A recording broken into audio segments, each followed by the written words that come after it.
प्रिय विद्यार्थियों, कैसे हो आप सभी। हिंदी परिवार की ऑनलाइन पाठशाला में आपका हार्दिक अभिनंदन है। आज हम उस मुकाम पर आप पहुँचे हैं जहां आपके जो विभिन्न 8 वीडियो चले थे छंद प्रकरण के माध्यम से कक्षा 12 हिंदी साहित्य विषय के पाठ्यक्रम के अनुसार, तो उसी क्रम में आज हम एक प्रश्नमाला लेकर के आए हैं एक वीडियो के माध्यम से, जो महत्वपूर्ण प्रश्न हो सकते हैं और आपको जिस प्रकार से बोर्ड का प्रश्न पत्र आता है उसमें रिक्त स्थान संबंधी जो प्रश्न आते हैं उसमें आपको बहुत सहूलियत मिलने वाली है। और यहाँ हमने उन छंदों के अलावा छंद की जो सामान्य परिचय है उससे संबंधित जो प्रश्नावली है वो तैयार की है। तो देखते हैं विद्यार्थियों एक एक प्रश्न का रुख करते हैं। देखिए, पहला प्रश्न लिखा हुआ है, छंद के एक भाग को कहते हैं। तो छंद का आपको पता है किसी भी छंद में 4 चरण होते हैं। कुछ छंद ऐसे हैं जिसमें 6 चरणों की आवश्यकता होती है। तो यहाँ जितने भी भाग होते हैं उसके तो उसको छंद का जो एक भाग होता है उसको चरण कहते हैं। क्या कहते हैं? चरण। छंद के एक भाग को चरण कहते हैं। दूसरा प्रश्न दिया हुआ है, छंद के बीच बीच में जो थोड़ा सा ठहराव होता है, विराम होता है, उसे क्या कहते हैं? तो उसे छंद के बीच बीच में रुकते हैं। कभी आपने देखा होगा 16-15 पर यति होती है, 8-8-8 7 पर यति होती है, 14-12 पर यति होती है। तो ये जो यति शब्द है वो ठहराव को सुनिश्चित करता है और छंद के बीच बीच में थोड़ा सा जो ठहराव होता है उसे यति कहते हैं, यति। तीसरा प्रश्न है, 3 वर्णों के समूह को, ऐसे छोटे छोटे प्रश्न सामान्य प्रश्न आते हैं। तो 3 वर्णों के समूह को क्या कहते हैं? गण कहते हैं। आपने गण पढ़े, 8 गण पढ़े हैं, यगण, भगन, रगन, सगन। तो इस प्रकार से 3 वर्णों का जो समूह होता है उसको हम कहते हैं गण। एक गण में कितने वर्णों का समूह होता है? 3 वर्णों का समूह होता है। छंद के प्रवाह को, छंद जब जिस गति से बोला जाता है, जिस स्पीड से बोला जाता है, तो यहां दिया हुआ है छंद के प्रवाह को गति कहते हैं। तो यहाँ पारिभाषिक शब्दावली में छंद से संबंधित एक तो यति आती है और उसी के समान आती है गति। तो छंद का जो प्रवाह होता है उसको गति कहते हैं। अगला प्रश्न है, गणों की संख्या होती है।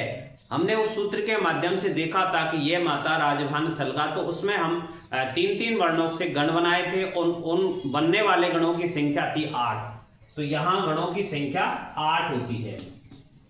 आप प्रमुख रूप से ध्यान रखें, जब आप रिक्त स्थान भरते हैं तो आप हिंदी शब्दावली का प्रयोग करें, डायरेक्ट 8 नहीं लिखें। तो होने को वो गलत नहीं है, फिर भी इस प्रकार से आप लिखते हैं। हिंदी का टॉपिक है, हिंदी विषय आप पढ़ रहे हैं, तो जो भी कार्य आप करेंगे तो वो हिंदी में ही करेंगे। तो गणों की संख्या 8 होती है। अगला है, छंद के चरणांत में अक्षर ध्वनि की समानता या मैत्री को क्या कहते हैं? छंद का एक प्रत्येक चरण है और प्रत्येक चरण के अंत में जो मैत्री होती है, अगले चरण के अंत में उसकी जो मैत्री है, चरणांत में अक्षर ध्वनि की जो समानता है या मैत्री है, कुछ भी मित्रता है कह सकते हैं, तो उसको कहते हैं तुक। तुक कह सकते हैं, तुकबंदी कह सकते हैं। ये तुक मिलाई जाती है और ये तुक कहाँ मिलती है? चरणों के अंत में, उस ध्वनि को लेकर के, उस अक्षर को लेकर के। तो ये होगा तुक। अगला है, वर्ण या मात्रा के आधार पर छंद के भेद होते हैं। तो आपने पढ़ा कि वर्णिक छंद और मात्रिक छंद, जिसमें वर्णों की गिनती होती है वर्णिक छंद होता है, और जिसमें मात्राओं की गिनती होती है वहां मात्रिक छंद होता है। तो इसके भेद 2 हुए। अगला प्रश्न है, गीत का मात्रिक छंद होता है। तो यहाँ गीतकार और हरिगीत का आपने पढ़े थे, वो सममात्रिक हैं, समान मात्राएं होती हैं। जैसा कि आपने पढ़ा था, गीत का में 26 मात्राएं होती हैं, हरिगीत का में 28 मात्राएं होती हैं। तो समान होती हैं सभी चरणों में। तो यहां सममात्रिक छंद होगा। कभी कभी इस प्रकार से ये पूरा का पूरा दिया हुआ था छंद होता है, तो सममात्रिक आप लिखेंगे। गीत का छंद के प्रत्येक चरण में कितनी मात्राएं होती हैं? प्रत्येक चरण में होती हैं 26 मात्राएं। 26 आप दोनों के दोनों लिख दें। इसमें गणित में भी कोष्टक में 26 लिख दें आप, वो भी सही होता है। अगला 11वां प्रश्न है, गीत का छंद में कितने और कितने पर यति होती है? तो आपको पता होना चाहिए 14 और 12 पर यति होती है। 14 और 12 पर यति होती है। 12वां प्रश्न है, छंद में लघु व गुरु वर्ण के संकेत चिन्ह क्रमशः ये होते हैं। तो लघु का संकेत चिन्ह लिखना है और गुरु का संकेत चिन्ह होता है। तो यहाँ लघु दिया हुआ है, पहले क्रमशः शब्द लगा हुआ है, तो पहले लघु ही लिखना है, गुरु बाद में लिखना है। तो यहाँ लघु और गुरु ये चिन्ह आपको बना देने हैं। गीत का छंद के अंत में क्या होता है, लघु और गुरु वर्ण होते हैं।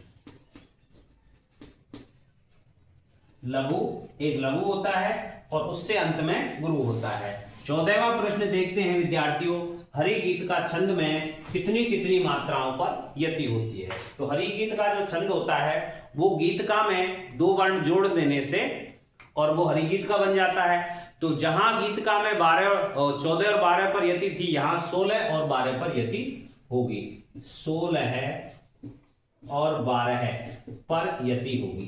देखिए कुल मिलाकर के 28 मात्राएं इसमें हो जाती हैं। हरि गीत का छंद के प्रत्येक चरण में 28 मात्राएं होती हैं। हरि गीत का मात्रिक सम छंद है।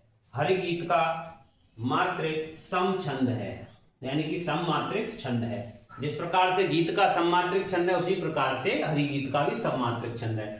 हरि गीत का छंद के प्रत्येक चरण के अंत में लघु और गुरु होते हैं। लघु और गुरु होते हैं। छप्पे छंद में कितने चरण होते हैं? छप्पे छंद में 6 चरण होते हैं। छप्पे छंद में चरणों की जो संख्या है वो 6 होती है। अब आपको ये भी पता होना चाहिए, अगला प्रश्न दिया हुआ है कि छप्पे छंद मिलकर के बना होता है, कौन कौन से जो उसमें छंदों से मिलकर के बनता है। तो आपको इसमें लिखना है रोला और उल्लाला, क्योंकि सूत्र बताता छरोऊ।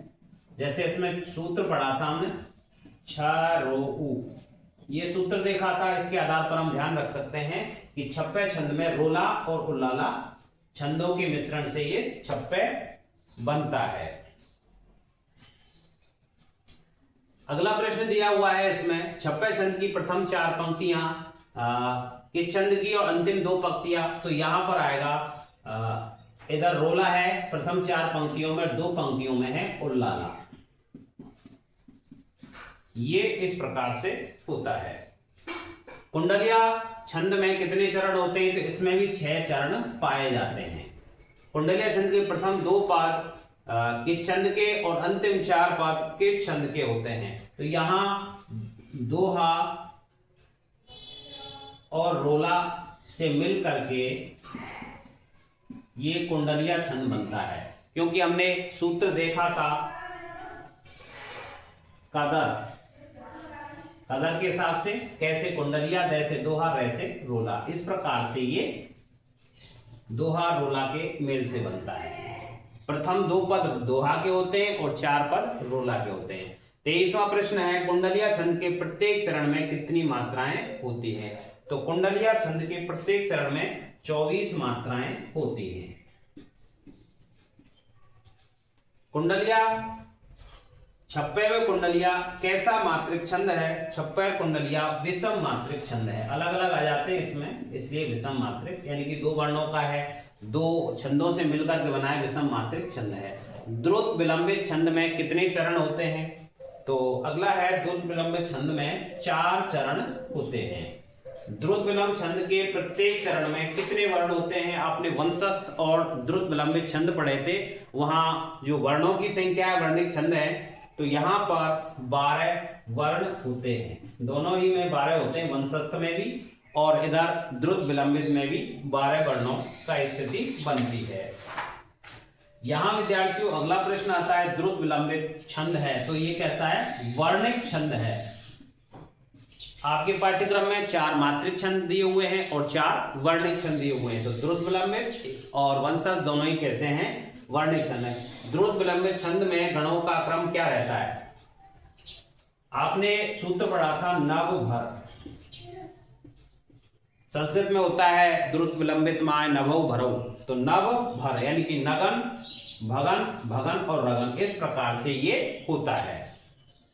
अगला है इसमें सवैया छंद को कौन सा सवैया भी कहते हैं। तो देखिए आपको जो सवैया छंद का एक वीडियो दिया गया था उसमें बताया गया था कि प्राय ये देखा जाता है कि सवैया छंद में वर्णों की जो संख्या होती है वो 23 हुआ करती है।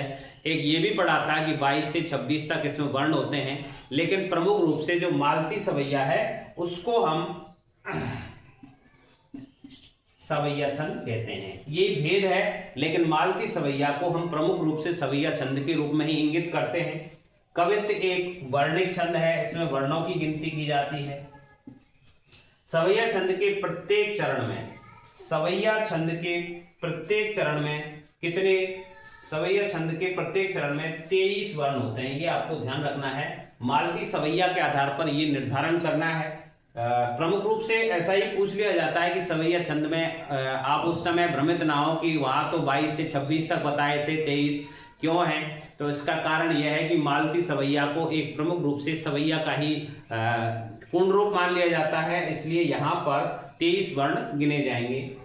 अगला है वंशज छंद के गणों का क्रम है। जत जर यानी कि जतौ तु वंशस्थ मुद्रितम जरौ, यानी कि जगन तगन जगन और रगन, इस प्रकार से होता है। कवित्त का अंतिम वर्ण कैसा होता है, गुरु होता है। कवित्त में अंतिम जो वर्ण होता है वो गुरु होता है। तो यहां विद्यार्थियों ये अभ्यास था, इसमें और भी प्रश्न हो सकते हैं उन छंद विशेष से संबंधित, उनकी विशेषताओं से संबंधित। आप समय समय पर इन वीडियोस को देखते रहें, अपना अभ्यास करते रहें और किसी अन्य टॉपिक, नए टॉपिक के साथ पुनः मिलेंगे। और आपके लिए शुभकामनाएं, आपकी बोर्ड परीक्षाओं के लिए शुभकामनाएं। आप अच्छा प्रदर्शन करें, हिंदी के इन टॉपिक्स का नियमित अभ्यास करते रहें। मिलते हैं अगले वीडियो के साथ, तब तक के लिए धन्यवाद।